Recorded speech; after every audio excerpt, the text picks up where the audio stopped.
नमस्कार दोस्तों, मेरा नाम है सौरभ और आप सबका स्वागत है आपके अपने चैनल स्टडी टाइमलाइनर्स में। सो फ्रेंड, आज मैं आपसे बात करने वाला हूँ एक बहुत ही ज़्यादा इम्पोर्टेंट कॉन्सेप्ट की, और यह है हेलिकल स्प्रिंग।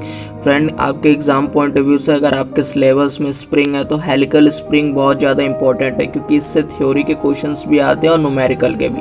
तो देखिए, इससे पहले मैं आपको बता देना चाहूँगा कि मैंने एक हेलिकल स्प्रिंग पर वीडियो डाल रखा है जिस पर मैंने इंपॉर्टेंट फार्मूलेस की बात की है जो कि हेलिकल स्प्रिंग के हैं। जो सारे फार्मूले मैंने आपको एक वीडियो में बता रखे हैं। सो फ्रेंड, वो वीडियो बहुत ही ज़्यादा बेनिफिशियल है, आप वो वीडियो जरूर जाके देखिएगा। मैंने उसका लिंक डिस्क्रिप्शन में दे दिया है। और फ्रेंड, अगर आप हमारे चैनल पर पहली बार आए हैं तो हमारे चैनल को सब्सक्राइब कर दीजिएगा और बेल आइकन को भी दबा दीजिएगा, क्योंकि फ्रेंड मैं ऐसे स्ट्रेंथ ऑफ मटेरियल से रिलेटेड वीडियोज़ लाता रहता हूँ। तो देखिए फ्रेंड, इस वीडियो में हेलिकल स्प्रिंग की आज मैं थ्योरी पोर्शन के बारे में आपसे बात करूंगा कि हेलिकल स्प्रिंग क्या होता है, और क्या कहते हैं इसके जो डायग्राम है उसके बारे में भी चर्चा करूंगा, और इसके कुछ इंपॉर्टेंट टर्म्स है वो भी मैं आपको बताऊंगा। तो देखिए, सबसे पहले आपको ये समझना पड़ेगा कि स्प्रिंग क्या होता है।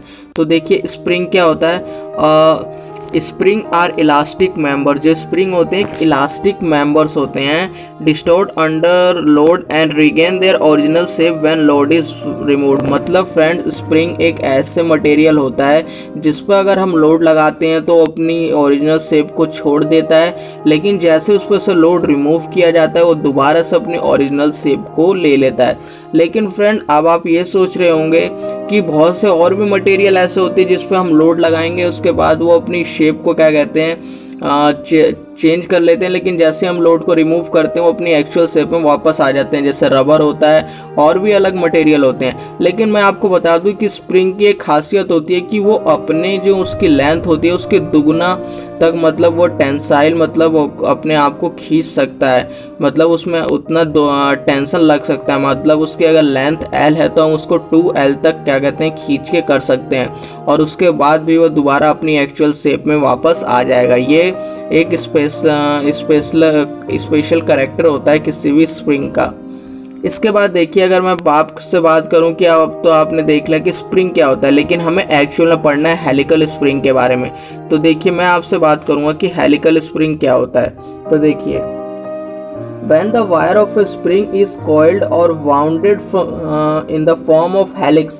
देखिए, हेलिक्स का मतलब होता है कुंडली, मतलब घुमावदार। मैं इसके बाद अभी आपको उसका फिगर भी दिखाऊंगा, पहले आप समझिए। मतलब कोई भी अगर ऐसा वायर है किसी भी स्प्रिंग का जो कि कुंडलीदार है, मतलब घुमावदार है, तो उसको हम हेलिकल स्प्रिंग कहते हैं। तो देखिए, ये होती है हेलिकल स्प्रिंग की definition. Exam point of view से काफ़ी इंपॉर्टेंट है, 2 मार्क्स में आ जाती है। इसके बाद देखिए, अब मैं आपसे बात करता हूँ कि जो हेलिकल स्प्रिंग है इसके कुछ और स्पेशल कैरेक्टर्स की। तो देखिए, यूज इन ऑब्जर्व शॉक और इम्पैक्ट लोडिंग। मतलब ये शॉक और इम्पैक्ट लोडिंग को क्या कहते हैं में यूज़ किया जाता है, उसको एब्जॉर्ब करने के लिए। टू स्टोर एनर्जी को स्टोर करने के लिए भी हेलिकल स्प्रिंग का यूज़ किया जाता है। और टू वेरियस ऑटोमोबाइल पार्ट्स, और बहुत सारे ऑटोमोबाइल के पार्ट्स में भी हेलिकल स्प्रिंग का यूज़ किया जाता है। आपसे यूजेस भी काफ़ी ज़्यादा एग्जाम्स में पूछे जाते हैं, तो आप इसी तरह से लिख सकते हैं। इसके बाद देखिए, सबसे बहुत ज़्यादा जो इम्पोर्टेंट बात होती है वो क्या होती है कि जो स्प्रिंग होते हैं किस चीज़ के बने होते हैं। तो देखिए, ये मेनली हाई कार्बन स्टील और मीडियम कार्बन स्टील के बने होते हैं जो भी स्प्रिंग होते हैं। तो देखिए, ये सारी चीज़ें आपने देख ली। अब मैं आपको हेलिकल स्प्रिंग का एक डायग्राम दिखाता हूँ। तो देखिए, ये कुछ इस तरह से हेलिकल स्प्रिंग का एक आपको डायग्राम दिख रहा है। ऐसा ही कुछ इस तरह से होता है हेलिकल स्प्रिंग का डायग्राम। यहाँ पे मैं आपको कुछ चीज़ें बहुत ज़्यादा इंपॉर्टेंट और क्लियर कर देना चाहूँगा। ये जो आपको R दिख रहा है, ये क्या कहते हैं, इससे हम क्या कहते हैं रेडियस ऑफ द क्या कहते हैं स्प्रिंग भी कहते हैं। इस क्वेश्चन में आपको डायमीटर की फॉर्म में दिया होता है। डायमीटर ऑफ स्प्रिंग, जो बड़ा डायमीटर होता है तो उसको आपको रेडियस में कन्वर्ट करना होता है। तो ये कुछ इस तरह से डायमीटर होता है, यहाँ से लेकर यहाँ तक का डायमीटर। इसके बाद देखिए, ये स्मॉल d दिख रहा है आपको। देखिए, ये क्या कहते हैं, ये जो आपको ये वायर दिख रहा है, इन दो वायर, ये जो वायर है इसका डायमीटर होता है। जो wire of diameter of a wire के नाम से क्वेश्चन में आपको दे रखा होता है। ये दूसरा जो छोटा डायमीटर होता है, आप ऐसे भी इसको याद कर सकते हैं। तो ये क्या कहते हैं, जो वायर है इसका डायमीटर होता है। इसके बाद देखिए, जो सबसे ज़्यादा इंपॉर्टेंट कॉन्सेप्ट आता है वो थीटा का, जो आपको यहाँ पे थीटा दिख रहा है। तो देखिए, ये जो आपको थीटा दिख रहा है, क्या कहते हैं, ये जो दो वायर है इन दोनों के बीच का जो गैप होता है उससे हम ये एंगल होता है, इसे हेलिक्स एंगल भी कहा जाता है। तो देखिए, ये मैं आपको बता देता हूँ, जो हेलिकल स्प्रिंग होता है मेनली 2 टाइप्स के होते हैं। एक क्लोज्ड कॉइल होता है और एक ओपन कॉइल होता है। तो जो मैं आपको ये डायग्राम दिखा रहा हूँ ये क्लोज्ड कॉइल का है, इसीलिए क्या कहते हैं इसमें जो थीटा होता है वो 10 डिग्री से कम होता है। तो आपको याद रखना है कि जो हेलिकल स्प्रिंग है वो 2 टाइप्स के होते हैं, क्लोज्ड कॉइल और ओपन कॉइल के। तो जो क्लोज्ड कॉइल होता है उसमें जो थीटा का एंगल है वो क्या कहते हैं 10 डिग्री से कम होता है, जो आप यहाँ पे दिख रहा है ये 10 डिग्री से बहुत ही ज़्यादा कम है, बिल्कुल ही कम है। तो इसी को क्या कहते हैं क्लोज्ड कॉइल कहते हैं। और जो ओपन कॉइल होता है उसमें क्या कहते हैं जो थीटा का एंगल होता है वो 10 डिग्री से ज़्यादा होता है। तो देखिए मेनली हम क्लोज्ड कॉइल के बारे में ही बातें करते हैं और इसी पर सारे न्यूमेरिकल बेस्ड होते हैं, मैं आपको बता देना चाहूँगा, इसलिए मैंने आपको क्लोज्ड कॉइल का डायग्राम दिखाया है।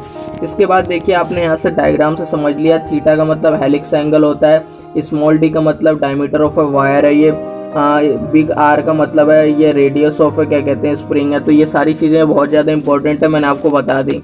इसके बाद देखिए आगे बढ़ते हैं। देखिए ये डब्लू मैं आपको बताना भूल गया। देखिए ये जो डब्लू होता है ये लोड है, मतलब कोई भी लोड अगर इस पर हम लगा रहे हैं तो ये डब्लू होता है, मतलब आपको याद रखना है डब्लू कुछ इस तरह से ऐसे लोड लगाया जाता है। इसके बाद देखिए अब मैं आपसे जो मैंने आपसे पहले ही बात की थी, जो हेलिकल स्प्रिंग होता है वो 2 टाइप्स का होता है, क्लोज्ड कॉइल और ओपन कॉइल हेलिकल स्प्रिंग का। मैंने आपको मतलब भी बता दिया दोनों में क्या अंतर होता है। जो क्लोज्ड कॉइल होता है उसमें जो एंगल होता है वो 10 डिग्री से कम होता है, और जो ओपन कॉइल होता है उसमें जो एंगल होता है 10 डिग्री से ज़्यादा होता है। इसके बाद देखिए अब मैं क्लोज्ड कॉइल, जो मैंने आपसे बोला कि मेनली हम क्लोज्ड कॉइल के बारे में ही पढ़ते हैं, जितने भी न्यूमेरिकल हो मेनली क्लोज्ड कॉइल में रहते हैं। तो देखिए उसके बारे में थोड़ी और चीज़ें हम देख लेते हैं। तो देखिए क्लोज्ड कॉइल के बारे में, if the helix angle in any helical spring is small और negligible then the spring is called closed coil helical spring. मतलब कोई भी हेलिकल स्प्रिंग हो गई जिसका जो एंगल होता है वो छोटा हो या फिर नेग्लिजिबल हो तो उसी को हम हेलिकल स्प्रिंग कहेंगे। या फिर इसमें हम ये भी कह सकते हैं कोई भी हेलिकल स्प्रिंग जिसका भी एंगल 10 डिग्री से कम होगा उसको भी हम क्लोज्ड कॉइल हेलिकल स्प्रिंग कह सकते हैं। इसके बाद देखिए जो दूसरा पॉइंट है वो क्या है, in this spring the wire are coiled so close that the all turns touch each other. मतलब देखिए आप डायग्राम से समझिए जो ये पॉइंट है वो क्या कह रहा है। इसमें ये पॉइंट कह रहा है, देखिए जैसे आप क्या कहते हैं ये देख रहे हैं ये एक वायर है कि ये वायर है, तो देखिए ये दोनों जो इन दोनों वायरों को जो टर्न है वो काफ़ी क्लोज्ड है, मतलब एक दूसरे में सटे हुए हैं। तो देखिए क्लोज्ड कॉइल में ऐसा ही होता है, जो दोनों वायरों का जो टर्न होता है वो आपस में सटे होते हैं, लेकिन ओपन कॉइल में ऐसा नहीं होता, ओपन कॉइल में काफ़ी दूर दूर होते हैं ये। तो देखिए यही पॉइंट कह रहा था। इसके बाद देखिए अगला पॉइंट मैं आपको बताऊँ तो क्या कह रखा है, it is generally used as a tension spring. इसको जनरली टेंशन स्प्रिंग के यहाँ पे यूज़ किया जा सकता है। तो ये आपको क्या कहते हैं एमसी में भी क्वेश्चन पूछ सकता है एमसीक्यू टाइप में कि कौन सा स्प्रिंग है जिसे टेंशन स्प्रिंग के तौर पे यूज़ किया जा सकता है। तो आपको कहना है कि क्लोज्ड कॉइल हेलिकल स्प्रिंग। इसके बाद देखिए जो एग्जांपल्स हैं क्या कहते हैं आप कहाँ कहाँ यूज़ कर सकते हो। तो देखिए स्प्रिंग स्टैंड साइड इन बाइक, जो बाइक के इस स्टैंड में यूज़ किया जाता है, जो साइड स्टैंड होता है बाइकों का उसमें जो स्प्रिंग यूज़ किया जाता है वो क्लोज्ड कॉइल हेलिकल स्प्रिंग ही होता है। तो देखिए मैंने आपको बताया हेलिकल स्प्रिंग के बारे में, क्या कहते हैं हेलिकल स्प्रिंग क्या होता है और ये कितने टाइप्स के होते हैं, और जो क्लोज्ड कॉइल हेलिकल स्प्रिंग है वो क्या कहते हैं उसके बारे में, और मैंने मेनली कुछ चीज़ें बताई और डायग्राम के थ्रू भी आपको बताया। तो ये छोटी सी क्या कहते हैं इसके बारे में कुछ डेफिनेशन और कुछ इंपॉर्टेंट पॉइंट्स थे हेलिकल स्प्रिंग के बारे में। तो देखिए ये क्या कहते हैं एक तरह से थ्योरी पोर्शन था, इसमें काफ़ी हद तक आपका थ्योरी पोर्शन कवर हो चुका है। इसके बाद जो मैं अब नेक्स्ट वीडियोस लाऊंगा उसमें मैं आपको न्यूमेरिकल्स बताऊंगा, क्योंकि मेनली जो हेलिकल स्प्रिंग की जो मेन थिंग होती है वो न्यूमेरिकल्स होते हैं। तो देखिए मैंने आपको ये डेफिनेशन टाइप्स में जो थ्योरी थी वो कवर करवा दी है। अब मैं अगले वीडियोस में आपको न्यूमेरिकल बताऊंगा। तो देखिए अगले वीडियोस में मैं आपके लिए न्यूमेरिकल काफ़ी अच्छे से लेके आऊँगा प्रिपेयर करके। सो फ्रेंड्स आज के लिए इतना ही, धन्यवाद।